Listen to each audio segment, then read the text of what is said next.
আসসালামু আলাইকুম রহমতুল্লাহি তাআলা ওয়া বারাকাতুহু। আপনারা সবাই ভালো আছেন আশা করি। আমিও আল্লাহর রহমতে ভালো আছি। আমাকে একটু ক্লিয়ার করবেন, আপনারা কি আমার কথা কি বুঝতে পারতেছেন বা শোনা যাচ্ছে ক্লিয়ারলি? সেটা যদি একটু জানাতেন তাহলে আমি খুবই বেশি উপকৃত হতো আমার। কিছুদিন আগে আমি একটা লাইভ করছিলাম, সেটাতে সাউন্ড ছিল না, সেটা আমি জানি না, এই জন্য আসলে জিজ্ঞাসা করছিলাম। সেদিন আমি একটু আবেগী হয়ে গিয়ে মানে একটু বেশি আবেগী হয়ে গেছিলাম, তো তখন সাউন্ড আছে কিনা সেটা জানি না। আমার 10-12 বেচের বন্ধু মৌলানা হাবিবুর রহমান মনে হয় আমাদের সাথে যুক্ত আছে। বন্ধু, যদি আমার কথা শুনতে পাও তাহলে তুমি একটু কমেন্ট করে জানাও যে আসলে শোনা যাচ্ছে কিনা সেটা।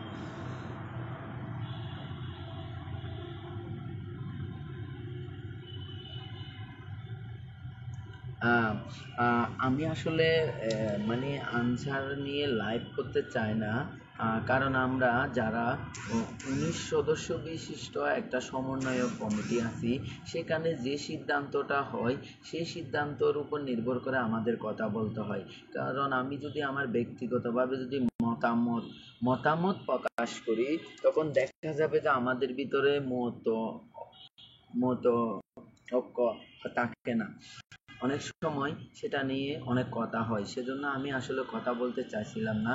কিন্তু আমার চট্টগ্রামের আমার সারা বাংলাদেশের আনসার আমাকে অবশ্য কল দিছিল, যেহেতু আমি আন্দোলনের একদম শুরু থেকে, আমি তো অনেক আগেই আন্দোলন করা শুরু করছি আমার অধিকার আদায়ের জন্য। আমি আসলে আন্দোলন বলবো না এটাকে, আমি এটাকে বলবো আমার অধিকার আদায়ের জন্য আমি মাঠে নামেছিলাম। সেটা আমার অধিকার, প্রাপ্য অধিকার।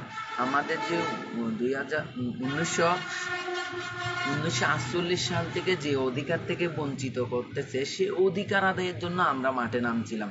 এটাকে আমি আন্দোলন হিসাবে কোনো দিনের জন্য আমি বলবো না। এটা আমার অধিকার আদায়ের জন্য যখন অনেক কিছু করার পরে যখন পারে না, তখন সেটা মাঠে রাজপথ থেকে অধিকারটা আদায় করতে হয়। সেটা আমাদেরকে শিখিয়ে দিয়েছিল আমাদের সেই ছোট্ট ভাইয়েরা। অবশ্যই ওনারা এখন মাননীয় উপদেষ্টা হয়ে গেছেন, তবে আমি আমার ভাইয়েরা বলতে আমার জুনিয়র হিসাবে ওদেরকে আমি এইভাবে আক্ষেপ করছি। আসলে এখানে ভুল বোঝাবুঝির কোনো বিষয় নাই। তো আমাদের মূল অধিকার আদায়টা করার জন্য আমরা বেশ কিছু, আমি 2020 সাল থেকে, আমি যখন বাহিনীতে 18 সালে আমার ভাগ্যক্রমে আল্লাহর হুকুমে আমার একদম বিনা টাকায়, মানে একেবারে আল্লাহর কাছে আমি সবসময় ফরিয়াদ করতাম, আল্লাহ যেন আমার নিজের যোগ্যতা দিয়ে কারো যেন সুপারিশ ছাড়া এরকম একটা চাকরি যেন তুমি আমাকে দাও। আল্লাহ হয়তো বা আমার কথা শুনছিল, এজন্য 2018 সালে আমার নিজের যোগ্যতায়, আমি কাউকে বলি নাই আমি আনসারে আসতেছি, সেটা শুধুমাত্র আমার বেস্ট ফ্রেন্ড বর্তমান ফায়ার সার্ভিসে ছিল, বর্তমানে পুলিশের পুলিশের সার্জেন্ট হিসাবে আছে, চট্টগ্রামের দায়িত্ব আছে, সে ছাড়া আর কেউ জানতো না। তো আসলে বিষয়টা হচ্ছে, আল্লাহ যখন কপালে রাখে কারো, মানে আপনি যখন বিশ্বাস করেন তখন অবশ্যই আপনার মেধা বা আপনার ইয়া দিয়ে আপনি পাবেন। সেজন্য আমার একেবারে কোনো ধরনের টাকা লাগে না আমার এই চাকরিটা আসতে। তখন থেকে আমার ভিতরে একটাই জিনিস, যখন আমি ট্রেডিং করতাম তখন থেকে এই মানুষগুলাকে কেমনে উদ্ধার করা যায়। এখানে তো অনেক মানুষ অনেক স্বপ্ন দেখে। আমরা যখন ট্রেডিং করি তখন 1200 জনের মধ্যে প্রায় মনে হয় 1189 জন আমরা বের হয়েছি। এর ভিতরে 23 জন ছিল মানে আন্ডার মেট্রিক, যাকে বলা হয় এসএসসি পাশের নিচে। এর ভিতরে মাস্টার ছিল 7 জন, তারপর ডিগ্রি, তখন আমি ডিগ্রি শেষ করছিলাম, ডিগ্রি ছিল প্রায় অনেক, এইরকম সবগুলো উচ্চশিক্ষিত কিন্তু বাহিনীতে। কিন্তু অনেকের অনেক কষ্ট ছিল, সে কষ্টগুলা আসলে আমি নিজে ধারণ করতাম। যখন আমাদেরকে ট্রেনিংয়ে আমাদের বর্তমান ডিডি ফারজানা স্যার যিনি আছেন বর্তমানে ডিডি, উনি মানে আমাদেরকে বারবার বলতো মানে এটি সরকারি নয়, এটি সরকারি নয়। তখন আমার এখানে কিছু মানে ভিতরে কিছু রুলস আছে যেগুলাতে আমরা আসলে হাত দিতে পারবো, সেগুলা নিয়ে আমি 2019 সাল থেকে শুরু করছিলাম, কিন্তু 19 সাল থেকে শুরু করে করে আস্তে আস্তে আমার 2020 সালে এসে আমি আবার সেটা আমার অলরেডি 2-3টা ফেসবুক অলরেডি চলে গেছে। সেটা সাদ্দাম ভাই যদি আমার ফেসবুকে থাকে উনি অবশ্যই জানে সে বিষয় সম্পর্কে। 2020 সালে আমি আজকে না, মানে আমার অধিকার আদায়ের জন্য আমি ছোটো থেকে এরকমই ছিলাম, অধিকার আদায়ের জন্য সব সময়। কিন্তু 2020 সালে আমাদের যখন আমি যখন এই যে বিগত যে সরকার ছিল সেটা 20 সালে যেই শতবর্ষকে মুজিব শতবর্ষ যে পালন করা হবে, তখন তো অনেক কিছু দিছিল। সে জায়গা থেকে আমি সহ অনেকে আমরাও চাইছিলাম যে শতবর্ষকে আমরাও বিগত সরকারের থেকে কিছু না কিছু পাবো, এই বৈষম্য থেকে আমরা রক্ষা পাবো। কিন্তু সেই হিসাবে আমি লক্ষ্মীপুরে কর্মরত ছিলাম। লক্ষ্মীপুর এলজিডিতে ছিলাম। তখন আমি মাস্টার্সে পড়াশোনা করতাম। আমাকে ঘাটের যিনি ইনচার্জ ছিল এপিসি, নামটা ভুলে গেছি, ফারুক উস্তাদ ছিল। ফারুক উস্তাদ আমাকে আটকায়। তখন আমি অনেক কষ্ট করছি আসলে বাহিনীর মানে জিনিসগুলো আমি একটু বলার জন্য চাচ্ছি। আসলে অনেকে বলতেছে আমি নাকি মানে আমার ফেস ভ্যালুর জন্য করতেছি, তারপর হচ্ছে আমাদের যে অনেক কথা বলতেছে, নিজের জন্য করতেছি, তারপর হচ্ছে মানে আমরা ভিউয়ার বাড়ার জন্য করতেছি। এই জন্য এই কথাগুলো আসলে বলার জন্য আসছি। অনেক ভিতর থেকে যে কথাগুলো বলার দরকার সেগুলো বলার জন্য আসছি। অনেকে আমার সাথে বিগত কয়েক দিনের মধ্যে আনসার অনেকজন যুক্ত হয়েছেন, এজন্য আমি এই কথাগুলো বলা আসলে অনেক প্রয়োজন। একটু কষ্ট হলেও সহ্য করে শুনেন। তারপর হচ্ছে উস্তাদ আমাকে আসতে দিচ্ছে না। তখন আমি কি করলাম, আমাদের অ্যাডমিট কার্ড এবং হচ্ছে রেজিস্ট্রেশন কার্ডটাকে আমি মানে এভাবে করলাম, সেই আমার একটা পরীক্ষা আছে, সেভাবে আমি মানে সব কিছু রেডি করছি একদিন আগে।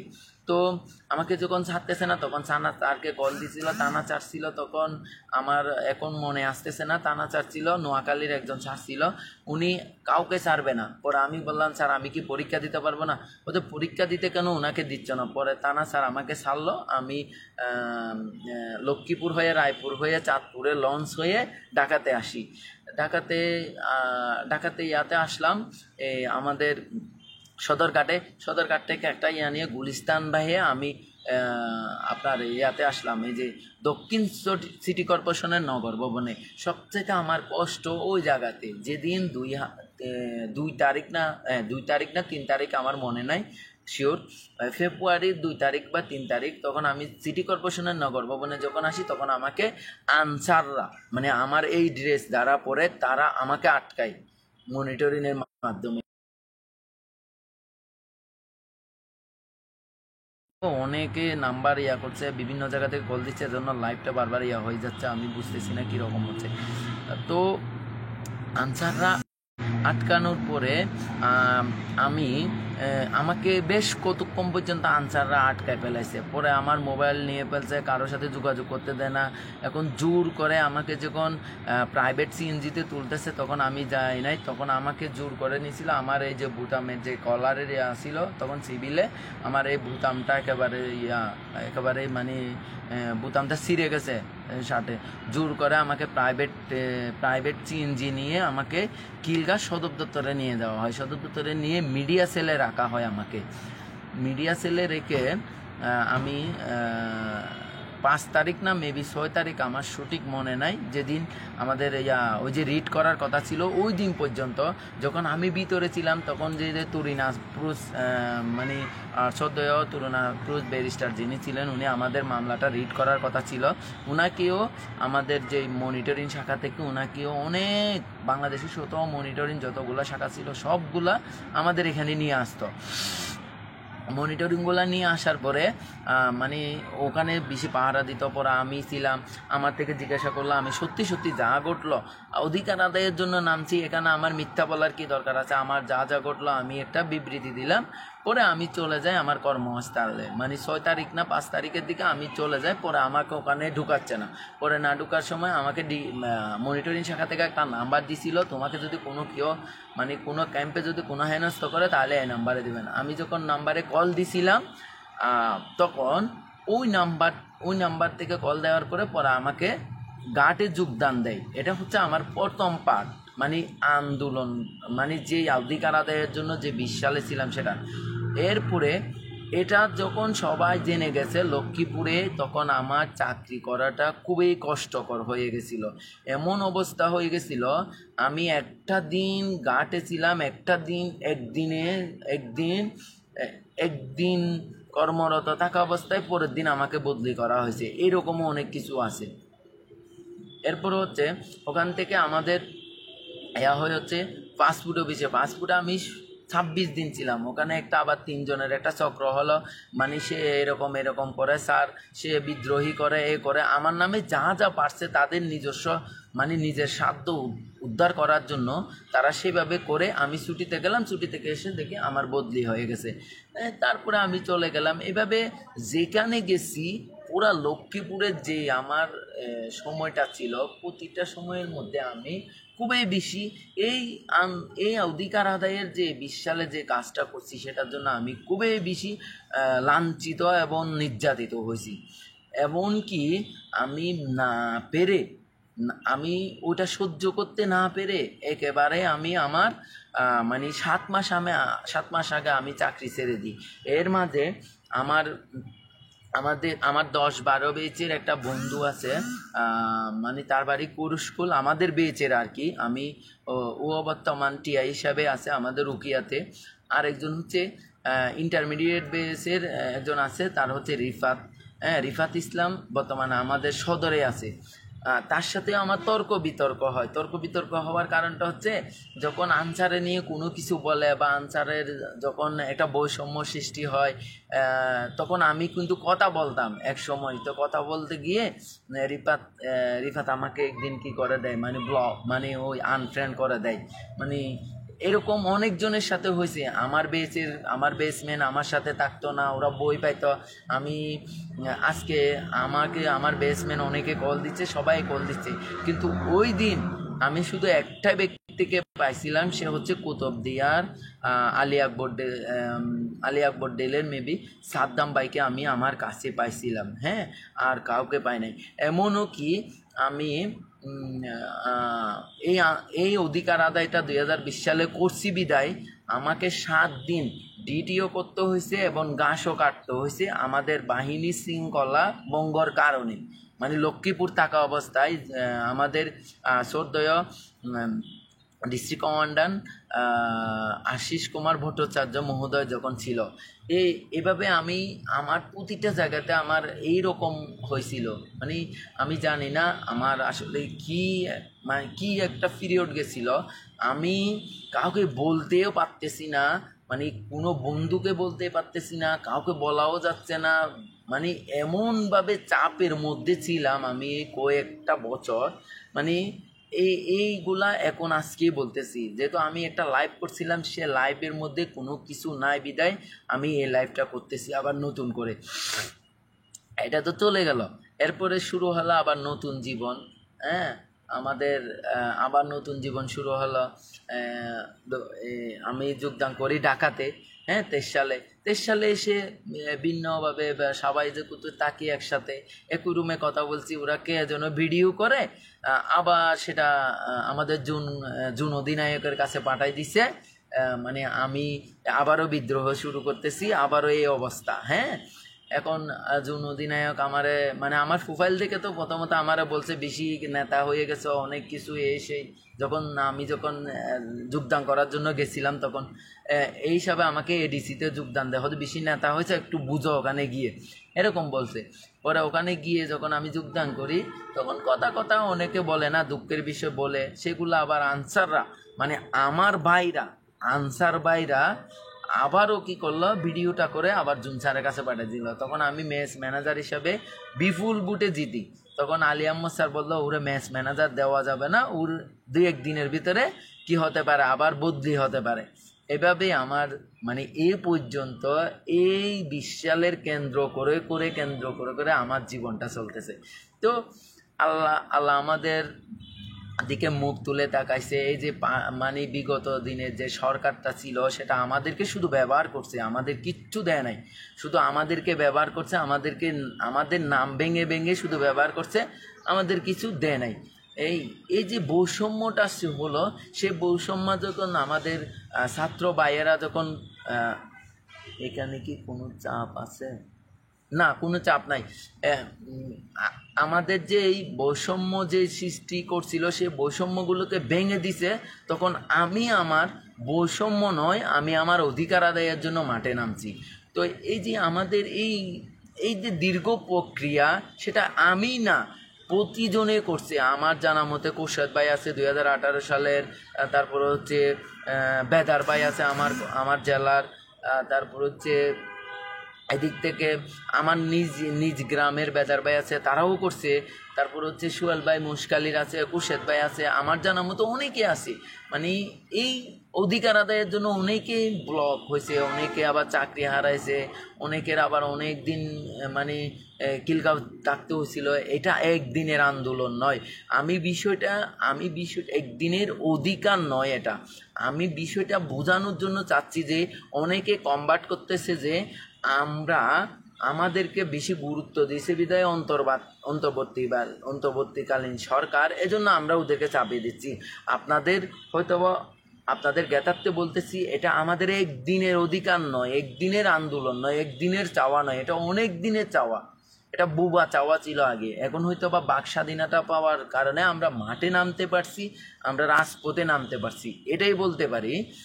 কিন্তু যে আমাদের যে চাওয়াটাকে আমরা যখন এই চাওয়াটাকে, বৈষম্যটাকে আমরা আবার 30টা গ্রুপের অ্যাডমিন নিয়ে আমরা অনেক কিছু করি। সেখানে রাশেদ ভাই ছিল, আমি ছিলাম, আমার 10-12 ব্যাচের হাসিব ছিল, আজগর ভাই ছিল, তারপর হচ্ছে সোহাগ ভাই ছিল, ঈশান ভাই ছিল, মানে আমাদের সাদ্দাম ভাই ছিল, এরকম ফয়েজ ভাই ছিল, মানে যারা ছিল 30 জনের একটা কমিটি করি আমরা।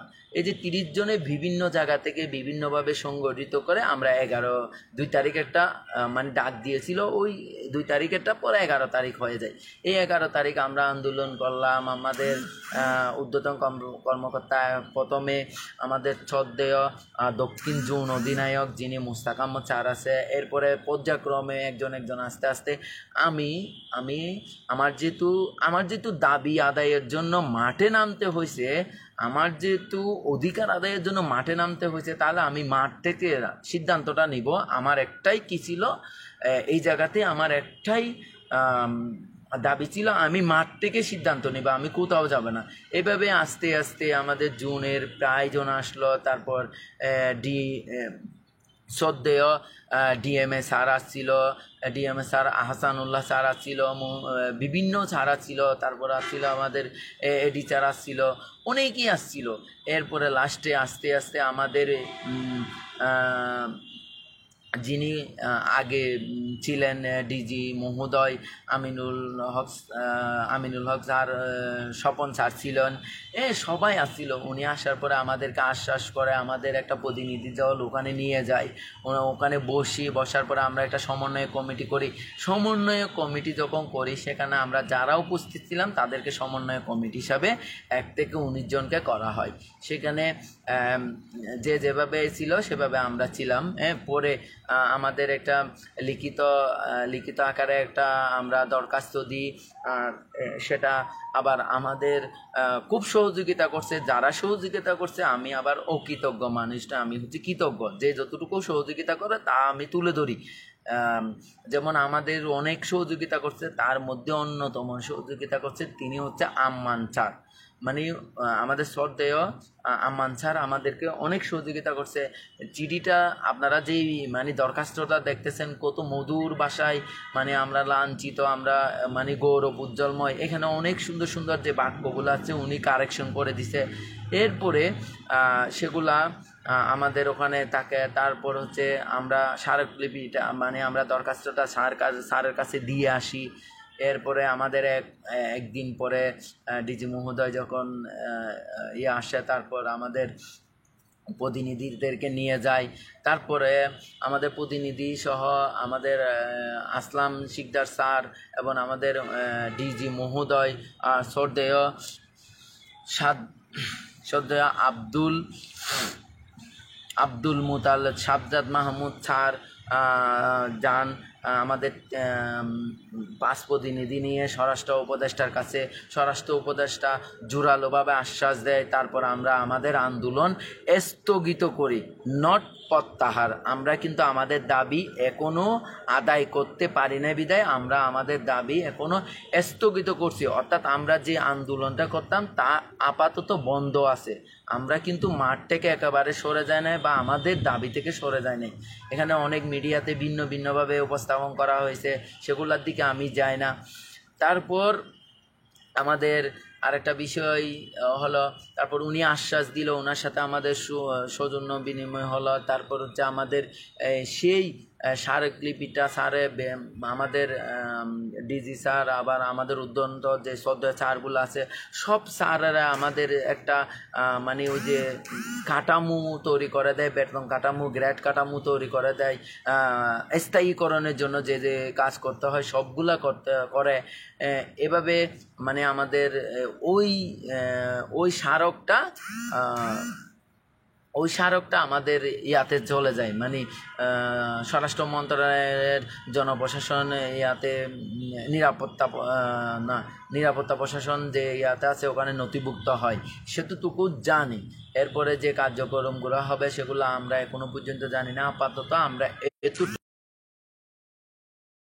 কিছু বলতে পারতেছি না। আমার একটা ব্যাটসম্যান আছে, সে মনে হয় আমার সাথে কথা বলবে, অনেকক্ষণ পর্যন্ত লাইনে ছিল।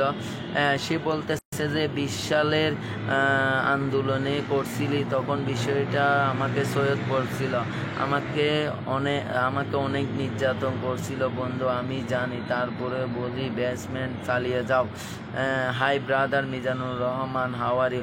আলহামদুলিল্লাহ অনেক ভালো আছি। আমাদের এখন এটা নিশ্চিত কর 30 তারিখ পর্যন্ত কি সময়, আমাদের যেই একটা সময় দিচ্ছে সেটা আমরা আবার নতুন করে আমরা করব, মানে আমাদের যেই কমিটি আছে সেই কমিটিতে আমরা আবার বিশ্লেষণ করব। যেহেতু কালকের দিনটা খুবই গুরুত্বপূর্ণ ছিল বিগত সরকারের আমলে, এই সরকার এসে আবার এটাকে আবার বাতিল বলে ঘোষণা করলো। এদিক থেকে আবার আইনশৃঙ্খলা বাহিনীর বিভিন্ন মানে চাপ পড়ছিল সব দিক থেকে সামাল দেওয়ার জন্য, এজন্য আমাদের আপডেট এখনো পর্যন্ত পায় নাই। তো বিষয়টা হচ্ছে সেটা না, আমাদের আনসার বাহিনী কি করতেছে সেগুলা দেখতেছেন আপনারা। এবং এমন কোনো শাখা নাই বাংলাদেশে, এমন কোনো কেপিয়া শাখা নাই, গুরুত্বপূর্ণ পয়েন্ট নাই, আনসার নাই। এবং আমাদের যে কার্যক্রমগুলো হচ্ছে সেখানে গতকালকে একটা নিউজ পেলাম, আলহামদুলিল্লাহ আমাদের খুব ভালো লাগলো। আমাদের এক সাভারের যেই জনতা ব্যাংকে আমাদের আনসাররা এক ডাকাতকে আটক করলো, পরে সেটা সেনাবাহিনীর কাছে সুবাদ্য সেনাবাহিনীকে দিয়ে দিল। এইভাবে মানে আমরা বাংলাদেশ অর্থনীতিকে রক্ষা করার জন্য ব্যাংক সেক্টরে কাজ করতেছে, বাংলাদেশের যে নিরাপত্তা রক্ষা করার জন্য, যে সাধারণ মানুষের যে নিরাপত্তা রক্ষার জন্য সেখানেও কাজ করতেছে, ট্রাফিকে কাজ করতেছে। এমন কোনো সেক্টর নাই যেখানে আনসার বাহিনীর সদস্যরা সহযোগী বাহিনী হিসাবে কাজ করতেছে না। তবে আশা করি কয় তারিখে আবার হেডকোয়ার্টারে যাবে। আচ্ছা, রবিবারে যেতে পারি হেডকোয়ার্টারে, অবশ্যই দেখা যাক কি হয়, এটা বলা যায় না। তারপর হচ্ছে আমি একটু আমার বন্ধুকে একটু অ্যাড করে নিই, ও মনে হয় অনেক কিছু বলতে চায় আমাদের বেসের। তো আসলে অনেক দিকে মুভমেন্ট করতেছে, এটাকে আমরা এটার জন্য আসলে আমি লাইভে আসা, অনেকে অনেক রকম মুভ করতেছে, মানে আমাদের একেবারেই আশ্বস্ত করা হয়েছে, মানে দাবি মেনে আশ্বস্ত। এখানে আশ্বস্তর মধ্যে দুইটা শব্দ আছে, একটা হচ্ছে দাবি মেনে আশ্বস্ত, আর একটা হচ্ছে আশ্বস্ত। আমাদের যে দাবি ছিল সেটা কিন্তু আমাদের মাননীয় স্বরাষ্ট্র উপদেষ্টা brigadier general M Shaukat Hossain sir আমাদের অবশ্যই আশ্বাস প্রদান করছে, ইনশাআল্লাহ আমরা এই ৭৩ বছর পরে এই অন্তর্বর্তীকালীন সরকারের অধীন হয়ে আমরা স্থায়ীকরণ হব, এটা আমার পূর্ণ বিশ্বাস। তো আমার থেকে যদি কোনো কিছু যদি জানার থাকে আপনারা প্রশ্ন করতে পারেন, অনেকে আছে এখানে। আমরা আমাদের আপডেট নিয়ে আমি পরে কথা বলবো, এখন এটা কিন্তু আপডেটের বিষয় না, এটা হচ্ছে আমার জীবনে যা যা ঘটছিল। অনেকে আবার আমার চট্টগ্রামের ভাইয়েরা অনেক আছে, আমার কক্সবাজারের অনেকে আছে, তারা আমার সাথে সম্পর্কিত আছে, তারা অনেক খুশি হয়েছে। আমার চট্টগ্রামের একটা ভাই মানে সবার দাবি নিয়ে কাজ করতেছে, এজন্য আসলে আমি এখানে নিজেকে মানে জাহির করার জন্য আসি না। আসলে এই দাবিটা অনেক দিনের দাবি, এটা আমি একার না, সবারই। এখানে যে যেভাবে পারছে অনেকেই করছে, এমনও আছে অনেকে এখনো ব্লকে আছে, এরকম অনেক আছে। তো এনে আমাকে কলে নিস না বন্ধু, আমি একটু ব্যস্ত আছি, তারপর কথা শুনতেছি। আচ্ছা, আহ তো আপনারা আমাদের সাথে থাকবেন, আমাদেরকে পজিটিভ ভাবে দেখবেন, ইনশাআল্লাহ আনসার সাধারণ আনসার আপনাদের পাশে আছে। আচ্ছা বন্ধু, পিসিদের কেমন রেসপন্স পাচ্ছ? বন্ধু, আমরা হচ্ছে একটা বাহিনী। শুনো, একটা বাহিনীতে চেইন অফ কমান্ড হচ্ছে সবথেকে বড় বিষয়। আমি আর তুমি বললে পিসিরা কোনোদিন করবে না। পিসি কমান্ড শুনে কার? পিসি কমান্ডটা কার করে? পিসি কমান্ড করে থানা অফিসার, থানা অফিসারের কমান্ড দেখে জুন অধিনায়ক, জুন অধিনায়কের কমান্ড দেখে এইভাবে চেইন অফ কমান্ড, জুন অধিনায়কের কমান্ড দেখে ডিস্ট্রিক্ট ডিস্ট্রিক্টে যিনি দায়িত্ব, ডিস্ট্রিক্ট কমান্ডার দেয়। এবার ডিস্ট্রিক্টকে কে দেয়? ডিএমএ দেয়। ডিএমএ কে কে দেয়? এডি দেয়। এডি কে কে দেয়? এডি স্যার দেয়। এডি স্যার থেকে এডি স্যারকে কে দেয়? মহাপরিচালক মহোদয় দেয়। তাহলে এই যে দীর্ঘ প্রচেষ্টা, সেটা থেকে আমরা যদি পিসি কে গুলিয়ে ফেলি, তাহলে সেটা হচ্ছে আমাদের আহ আইন শৃঙ্খলা বাহিনীর যেই একটা কাঠামো আছে, চেইন অফ কমান্ড আছে, সেটা আসলে বুঝতে হবে। কারণ ওনারা ওনারাও কি চায়? আসলে ওনারাও কি চায়? আমরা যে পিসিদের অনেক কথা বলি, ওনা আমাদের সহযোগিতা করে না, এ করে না, সে করে না। একটা জিনিস যদি আমি বলি, সেদিকে যখন আমি যেদিন যাচ্ছি 11 তারিখ, সেদিন আমাকে আটকালো পিসি স্যার, থানা স্যারকে সরাসরি কল দিয়ে দিল, আমাকে জিজ্ঞাসা করলো তুমি কোথায় যাচ্ছ? আমি বললি অধিকার আদায়ের জন্য যাচ্ছি। বলতে সুজা, সুজা তুমি কোথায় চলে যাও? সুজা তুমি কোথায় চলে যাও? আমাকে বলতেছে সুজা তুমি ক্যাম্পে চলে যাও। আমি বলছি আপনি যা পারেন তা করেন, আমি আমার অধিকার আদায়ের জন্য যাব। আমি আর অন্য কোনো কথা বলি নাই। কিন্তু আমি যখন পরে ক্যাম্পে ফিরি, তখন উনি আমার জন্য সবাইকে বলতেছে। তার মানে চিন্তা কর, এখন চেন অফ কমান্ডটা কোথায় থেকে আসলো? উনি এখন আমাকে যেভাবে আচরণ করে, উনি আমাকে খুব ভালোবাসে। কারণ উনি কারো কাছে দায়বদ্ধ নয়। এখন উনাকে একটা স্বাধীনতা দেওয়া হয়েছে।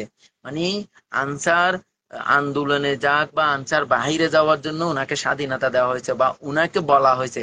এজন্য কিছু জিনিস আমাদের একটু জিনিস ভেবে চিন্তে বলা উচিত। আমি কোনো পিসি কে খারাপ বলি না, কাউকে খারাপ বলি না। কারণ বাহিনীতে চেন অফ কমান্ড মানা হচ্ছে তোমার সবচাইতে জরুরি। তুমি যদি একজন সৈনিক হিসাবে নিজেকে যদি প্রমাণ করতে চাও, নিজেকে যদি সৈনিক হিসাবে যদি বলো, তাহলে তোমাকে চেন অফ কমান্ড মানতে হবে। এটাই হচ্ছে বাহিনীর প্রথম রুল। আচ্ছা, আর কোনো প্রশ্ন আছে কিনা? প্রশ্ন থাকলে করতে পারেন আমাদের। আলহামদুলিল্লাহ আমাদের অনেক ভালো একটা আশ্বাস দিছে। মানে এত সুন্দর করে আশ্বাস দিছে আমাদের স্বরাষ্ট্র উপদেষ্টা মহোদয়। আম, এত এত সুন্দর করে আশ্বাস দিছে। আমরা হিলে চাকরি করছিলাম, আমি জানি আনসাররা, আনসারদের কষ্ট, আমার সাথে কাজ করছিল। তো আমাদের ডিজি মহোদয়, যিনি নতুন ডিজি মহোদয় আছেন, ওনাকেও আমার সকল আনসারের পক্ষ থেকে আমি ওনাকে অভিনন্দন জানাই, এবং ওনাকে সালামও জানাই। তারপর হচ্ছে উনি যেদিন যোগদান করলো, এর পরের দিন অলরেডি উনি আমাদেরকে নিয়ে চলে যান।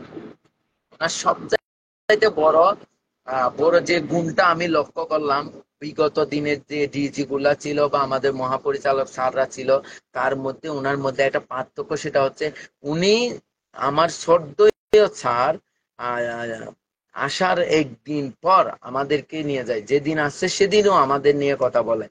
তো এটা হচ্ছে একটা পজিটিভ সাইন। তো আমি যাদেরকে, আমার সাথে যারা আছে তাদেরকে বলবো, আপনারা, আমরা যেহেতু শৃঙ্খল বাহিনী, আমরা শৃঙ্খলার মধ্য দিয়ে আমাদের সবকিছু নিয়ন্ত্রণ করবো। ওরা তো শুধু আনসারে বেশি বেশি বেশি খা, এটা বললো না কেন? বুঝি নাই বিষয়টা, আবার বল। বুঝতে পারতেছি না আমি বিষয়টা। আচ্ছা, তো এখানে কাউকে আমি বিশেষ করে কাউকে দোষারোপ দিব না, এখানে দোষারোপ করারও কিছু নাই। আমাদের মহাপরিচালক স্যাররাও অবশ্যই চেন অফ কমান্ড, যে স্বরাষ্ট্র মন্ত্রণালয় চেন অফ কমান্ড দিত, সে কমান্ডের উপর থাকতো। এই জন্য আসলে ওনারাও আমাদের জন্য কিছু করতে পারে না। এখন ওনারাও স্বাধীন, ওনারাও ফ্রিডম ভাবে কথা বলে আমাদের সাথে। 1-2 ঘন্টা কথা বলে একজন ডিজি মহোদয়, কথা বলে, তারপর হচ্ছে ডিএমএ স্যার বলে, মনিটরিং শাখার ডিডি স্যার বলে, ফারজানা স্যার বলে, ডিডি স্যার বলে, অঙ্গীভূত আনসার হাসানুল্লাহ স্যার বলে। মানে ওনারা মানে আমাদের সাথে এতভাবে একেবারে মনে করে যে আমরা তাদের একটা সন্তান, এরকম ভাবে আচরণ করতেছে, মানে এই সরকারটা পতন হওয়ার কারণে।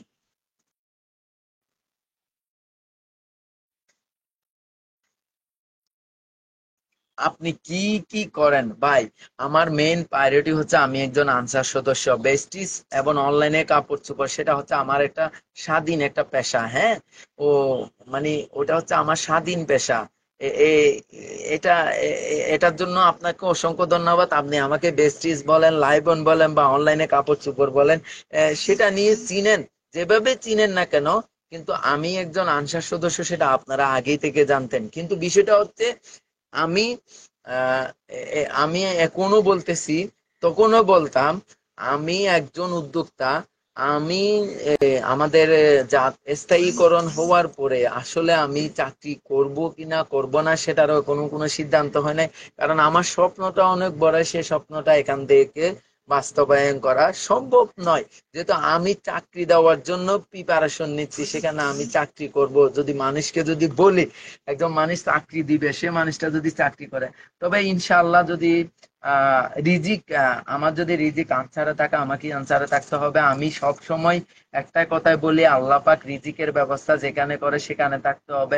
আমি 1 বছর পর্যন্ত বেস্টিজে কাজ করছিলাম, মাঝখান দিয়ে অনেকগুলা কোম্পানিতে কাজ করছি, রানাডা ফার্মাসিউটিক্যালে কাজ করছি, তারপরেও কিন্তু আমার রিজিকটা ছিল আনসারে, আবার কিন্তু আমি আনসারে আছি। তো আমি বারবার বলি যে এই বিষয়টা, রিজিক যেখানে থাকে সেখানে যাইতে হবে। আমি এই বিষয় নিয়ে আর কোনো কথা বলতে চাই না। অবশ্যই যারা লেগে থাকে তারাই সফল হয়, যারা হার না মানে তারাই সফল হয়। আনসারের আহ, আনসারের কোনো মূল্যায়ন নাই, এটা থেকে বের হয়ে আসুন। কেন আনসারের মূল্যায়ন নাই ভাইয়া? আপনি যেভাবে বললেন সেভাবে যখন পুলিশরা যখন পুরা মাঠ ছেড়ে চলে গেছিল, তখন কি আনসাররা পুলিশদেরকে পাহারা দেয় নাই, পুলিশের নিরাপত্তা দেয় নাই? আপনি এইভাবে আহ, আপনি যে একজন হীনমন্য ব্যক্তি, বা আপনি যে নেহরু মাইন্ডের একটা মানুষ, সেটা আপনার এখানে বুঝতে পারতেছি, বুঝছেন? আম, তারপর হচ্ছে আপনার আপনার আপনি কমেন্ট করতে পারেন, সেটা হচ্ছে আপনার ব্যক্তিগত স্বাধীনতা। আমি তো কারো ব্যক্তিগত স্বাধীনতার উপর হস্তক্ষেপ করতে পারি না। কিন্তু বিষয় হচ্ছে আপনাকে স্বাধীনতা দিছে বিদায় যে আপনি যেমন তেমন কমেন্ট করবেন, সেটাও না।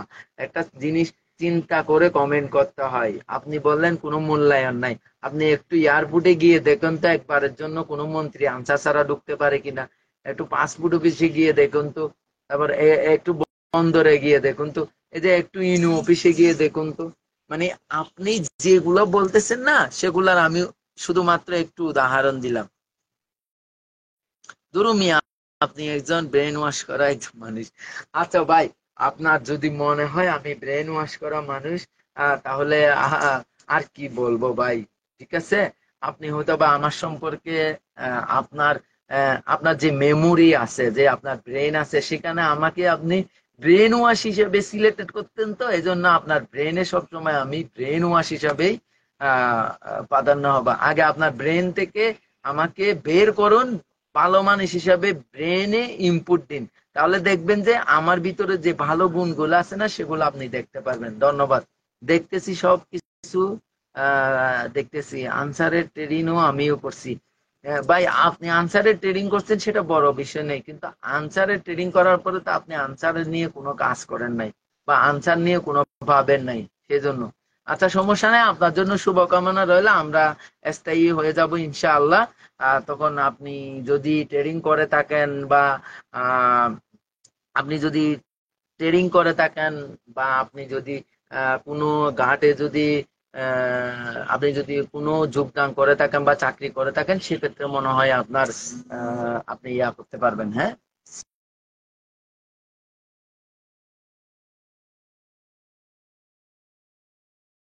আসলে অনেকগুলা কল আসতেছে তো। আপনি বেস্টিস করতেছেন তো, কথার উত্তরের সাথে দেখা যাচ্ছে ভাই আমি বেস্টিস করতেছি না, বেস্টিস অনেক আগে ছেড়ে দিয়েছি। যেহেতু আমি আপনি দেখতেছেন আমি বিশেষ করে আহ, এটা বলবো না, আমি অন্য বিষয় নিয়ে করবো না। ভাই ভালো করছেন, ট্রেডিং করছেন, আপনার কথায় কেমন জানি একটা মলিন পাইতেছি। সাকিব ভাই সব ঠিক নয়, নেটওয়ার্ক মার্কেটিং আর আনসার থেকে বের হয়ে আসা সফলতা আসবে। ভাই আমি যেখানে যাব সেখানে কাজ করতে পারবো, কিন্তু আমার যে 1 লাখ পাইয়ের জন্য আমি যে আজকে রাজপথে দাঁড়িয়ে গেলাম, এই যে আমাদের একটা আশ্বাস, এই যে আমাদের স্থায়ীকরণের একেবারে মানে আমরা আল্লাহ রহমতে আমরা যে একটা ইয়া করতেছি, আহ যেই আমার ভাইগুলার যে স্থায়ী হবে, সেক্ষেত্রে মানে আপনি কি মনে করেন মানে ওখানে আল্লাহর রহমত আসবে না? বা আমার এর চাইতে আরো অনেক বড় কিছু হতে পারে হয়তো, বা মানুষের আপনি বলতেছেন যে আনসার থেকে বের হয়ে আমি নেটওয়ার্ক মার্কেটিং করি, ঠিক আছে, সমস্যা নাই, সেটা অন্য একটা বিষয়। কিন্তু বিষয় হচ্ছে আমার অধিকার আদায়ের জন্য, আমার 1 লক্ষ আনসারের অধিকার আদায়ের জন্য আমি মেটে নেমেছি।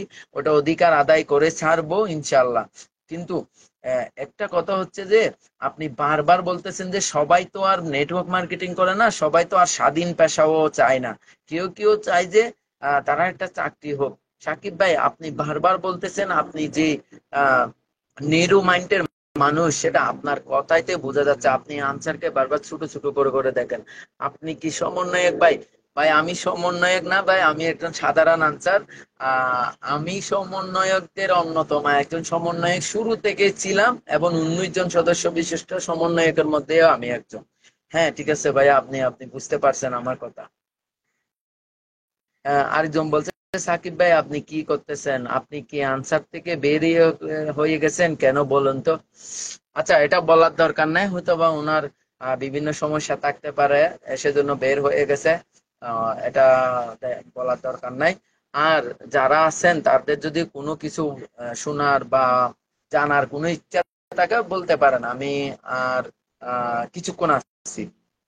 যারা নেটওয়ার্ক মার্কেটিং করে তাদের বলার অনেক কিছু থাকে। হ্যাঁ ভাই, আজকে আমি আমি আরেকটা কথা বলে দিই। আমার আহ, আহ, সাহস এবং এই যে স্পিডটা বাড়ার জন্য, এই যে কথা বলার স্পিড বা মাঠে নামার, সে দুইটা কারণ আছে। একটা হচ্ছে রায়পুরে ইনুর বডিগার্ড হিসাবে ছিলাম, আলহামদুলিল্লাহ তখন সাহসটা একটু বাড়লো। এখানে অস্থায়ী, আবার অস্থায়ী ইনচার্জ হিসাবে ছিলাম।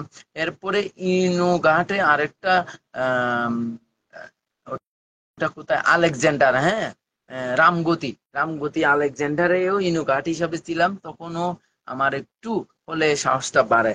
এরপরে আমার যে কথা বলার যে একটা মানে সাহসটা আসে, সেটা হচ্ছে নেটওয়ার্ক মার্কেটিং প্রফেশন থেকে। আমি ধন্যবাদ জানাই বেস্টিস প্ল্যাটফর্মকে, আমাকে একজন লিডার হিসেবে তৈরি করার জন্য। আমি বেস্টিসের কাছে অবশ্যই কৃতজ্ঞ।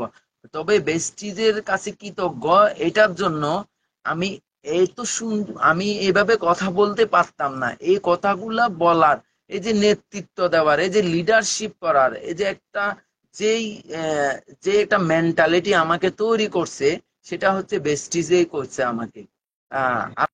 আপনি স্পিড বাড়ছে কিন্তু কথা বলার ধরন পাল্টাই নাই। আচ্ছা ভাইয়া, ধন্যবাদ আপনাকে, আপনি অনেক কিছু জানেন আমার বিষয়ে। আহ আঞ্চলিকতায় কোনো যায় নাই। হ্যাঁ ভাই, আমরা শুনেন, আঞ্চলিকতা থাকবে, এটাই স্বাভাবিক, বুঝছেন? কারণ আমি আঞ্চলিকতা রাখি, কারণ আমি চট্টগ্রাম, সেটা আমার গর্ব। আমি চট্টগ্রামের, সেটা আমি গর্ব করে বলতে পারি, সেজন্য আমি আঞ্চলিকতা রাখতেছি। আমি চাইলে আপনার সাথে ভালোভাবে চলিত ভাষায় বা সাধু ভাষায় কথা বলতে পারবো, ইনশাল্লাহ।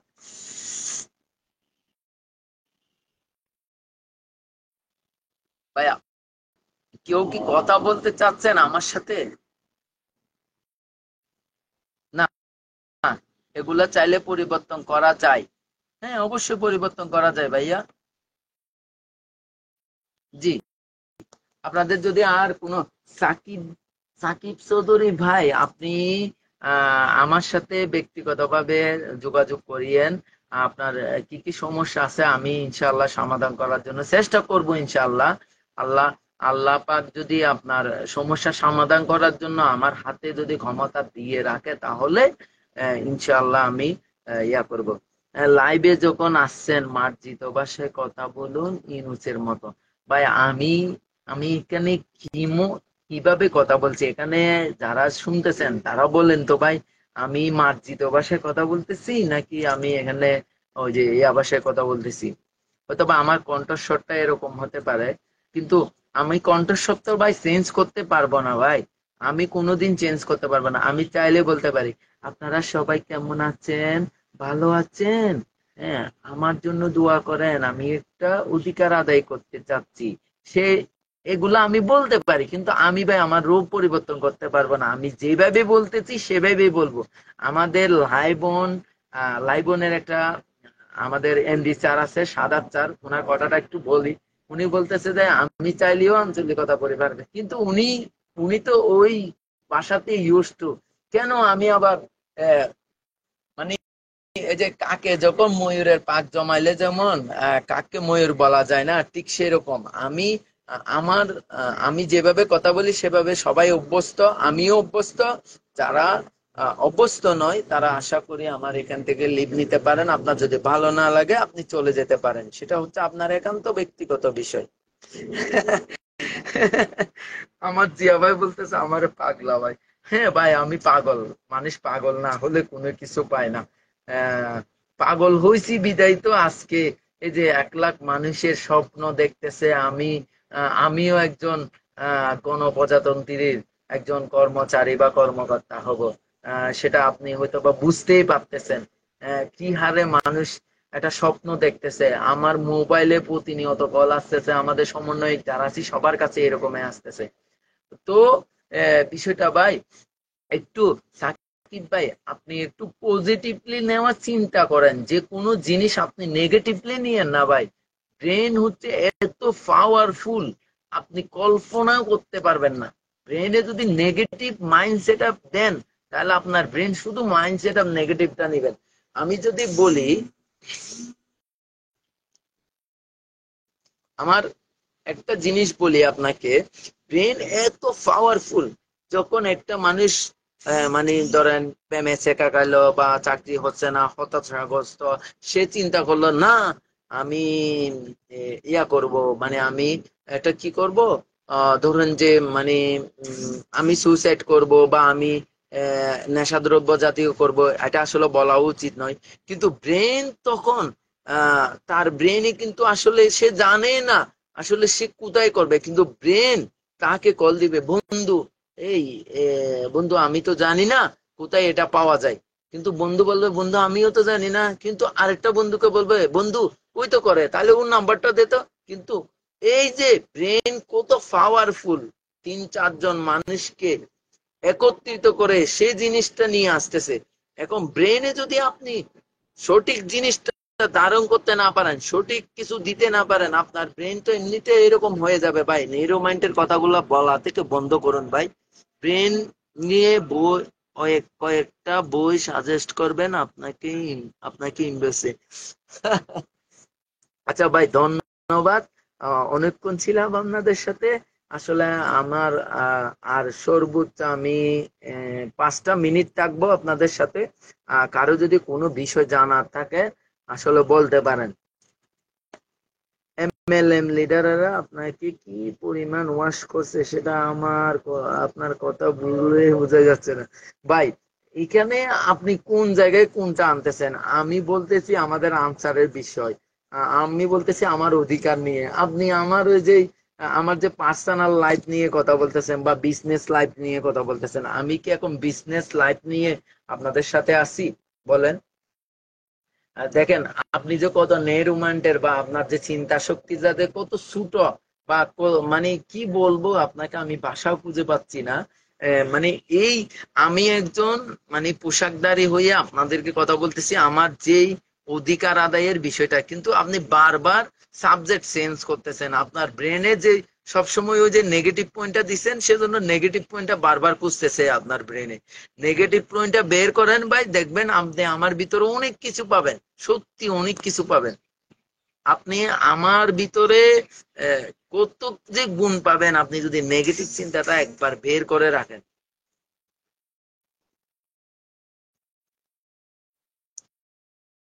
ধন্যবাদ, আপনি আপনার মতামত দিতে পারেন, সমস্যা নাই। কিন্তু আমি সেই বিষয় নিয়ে কথা বলবো না। আমাদের অনেক ভাইরা এখানে আছে, তারা আমাকে বলতে পারেন কোনো বিষয় সম্পর্কে যদি জানতে চান। আমাদের আরেকটা বিষয় হচ্ছে, আমরা যে একটা সংগঠিত 19 সমন্বয়কের যে একটা সংগঠিত দল আছে, সেখান থেকে কোনো সিদ্ধান্ত না আসা পর্যন্ত আমি কোনো কিছু বলতে পারি না ভাই।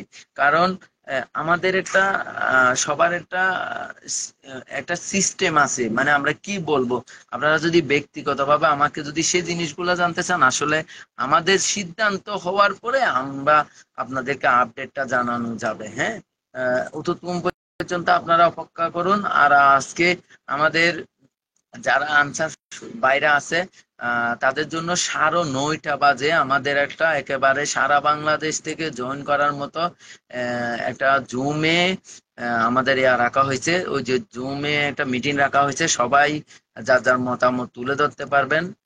সবাই 9:30 বাজে আমাদের জুমে থাকতে পারেন। হ্যাঁ, আর সবাইকে বলবো আমার সাথে যারা আনসারে যুক্ত আছেন বা আমার প্রিয় সহযোদ্ধারা, ভাই ও বোন, এবং হচ্ছে আমার সিনিয়র যারা আছে, সবাইকে বলবো আমরা যাতে শৃঙ্খলার মধ্যে থাকি। আমাদের যাতে কেউ যেন দুষ্টুটি ধরতে না পারে।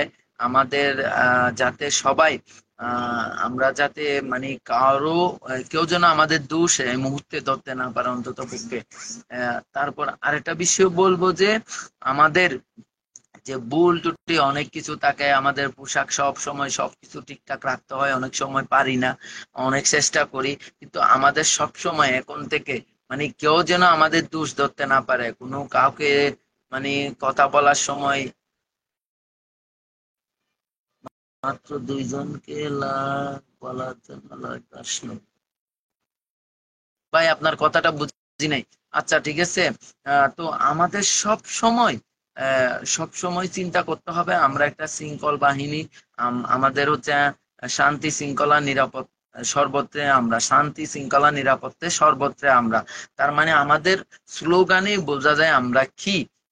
এই জিনিসটা আমাদেরকে সবাইরে ধারণ করতে হবে। আমাদের যে অফিসিয়াল পেজটা আছে সেই পেজে থাকতে পারেন।